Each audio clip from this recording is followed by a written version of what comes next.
Hey guys, Victoria here, and welcome to the Geeky Sandbox. Today we're going to go over episode 2 of The Flash, which is titled Mixed Signals. And I really feel like the title of this episode fits every different storyline that each character had going for them. And I know, I'm so late on episode 2 of The Flash. Most of you have already seen it, but bear with me as we still go over episode 2 and you kind of relive some of the best moments of it. And I just want to thank everyone so much for your patience and your love and appreciation. I'm still new to this whole YouTube thing, so if I don't get episode 2 of The Flash out before episode 3, just bear with me. And as usual, this episode review does contain spoilers, so if you aren't caught up on The Flash, then I'll see you in the next video.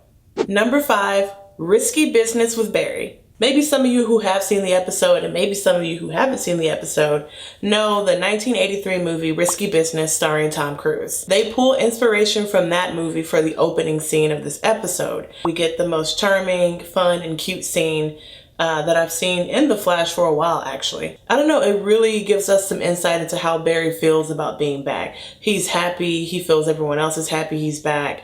He's just kind of loving his life at this point because, as I mentioned in the last episode, to him, there was no sense of time. He walked into the Speed Force, and then when he came back out, it's like he had only been in there for maybe all of like 2 seconds. Number 4, we have our villain of the episode, Deacon, aka Kilgore. So Kilgore wreaks havoc all over Central City, and he's primarily going after his teammates. He used to be a part of a group of young entrepreneurs who came up with a kind of technology malware program called Kilgore, surprise. And the details aren't exactly specified in this episode, but we do know that they took the idea in some way and they made a profit off of it without Deacon's involvement. He goes after these 3 people with the intent to kill them. And of course, he gets stopped by Team Flash in the end. But this isn't the last we're going to hear about Kilgore in this review.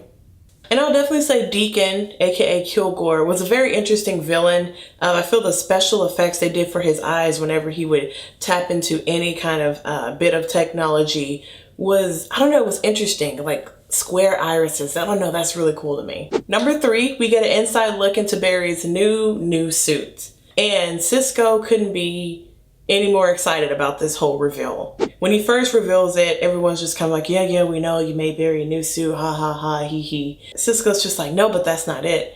And so we learn that Barry's new suit is full of different kind of tech upgrades. Like he kind of has like this little shield that comes down over his eyes, and it kind of lays out all of his, I don't know, like the specs of his suit, and then 2,000 years later. Think Iron Man, whenever he's inside of his suit and he can kind of see bits and pieces of everything. That's kind of like the vibe that this new upgrade to Barry's suit gave me. And as awesome as this suit is, Barry didn't read the manual, which I knew that was going to be like a hiccup and things to come later. Cisco didn't really get a chance to lay things out for him and explain everything.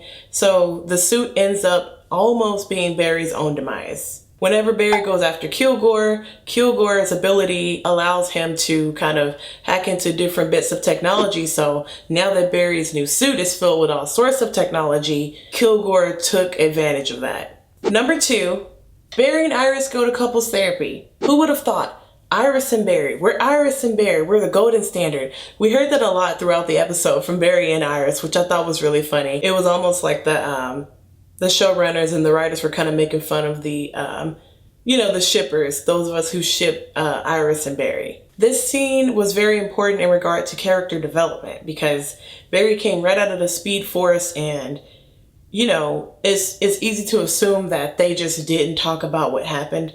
And you can kind of see on Iris's face throughout the episode whenever Barry does things or he's like a little bit too chipper. Iris is just kind of like, how can you be happy? Like, I'm happy you're back, but we really haven't talked about the elephant in the room, you being gone for like X amount of months. And at first, Iris just dismisses the idea of going to couples therapy whenever Caitlin says like, hey, it could really help you. It helped Ronnie and I when we started working together because, working together with someone like your best friend, a family member, or your significant other, that vibe and that dynamic is different than whenever you're out of the workplace, you know?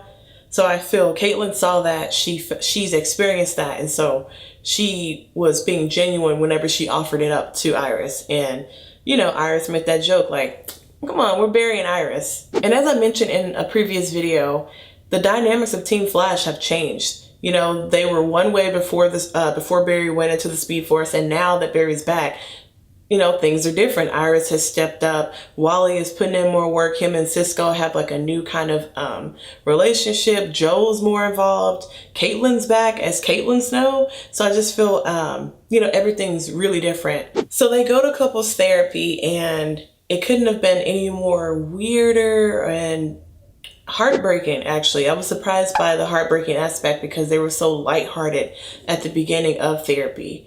And I really appreciate the way Grant Gustin and Candice Patton performed in this scene. It was really nice, and it was great to see them work together. Number 1, Kilgore reveals that he did not get his powers from the particle accelerator, which we all know, I think timeline-wise, it was about 4 years ago in the show that when Harrison Wells' particle accelerator exploded. That's how everyone got their meta abilities and things like that. But it turns out Kilgore was not even in town when that took place. And so he's kind of ambiguous about, well, you don't know how I got my powers, but you just wait.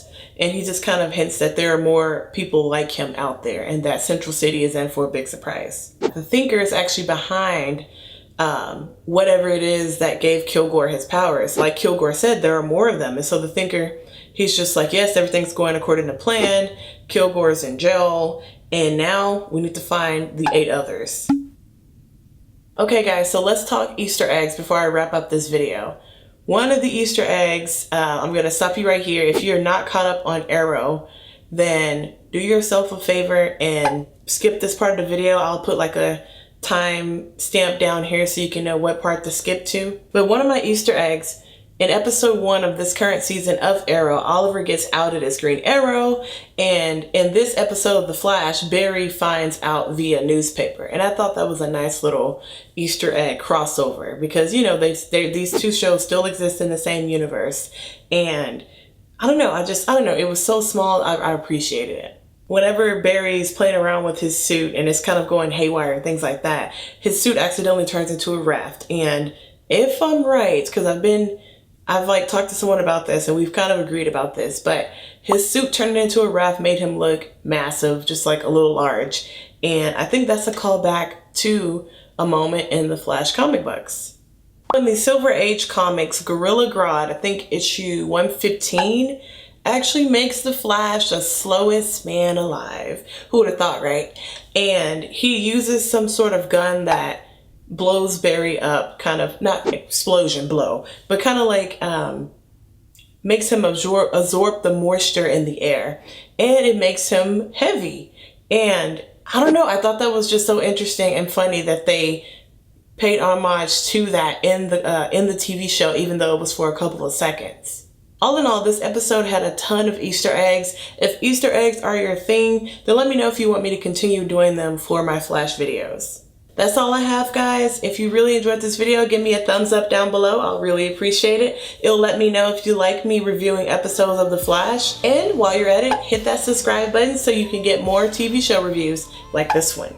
Thank you guys so much for watching, and I'll see you in the next video. Bye!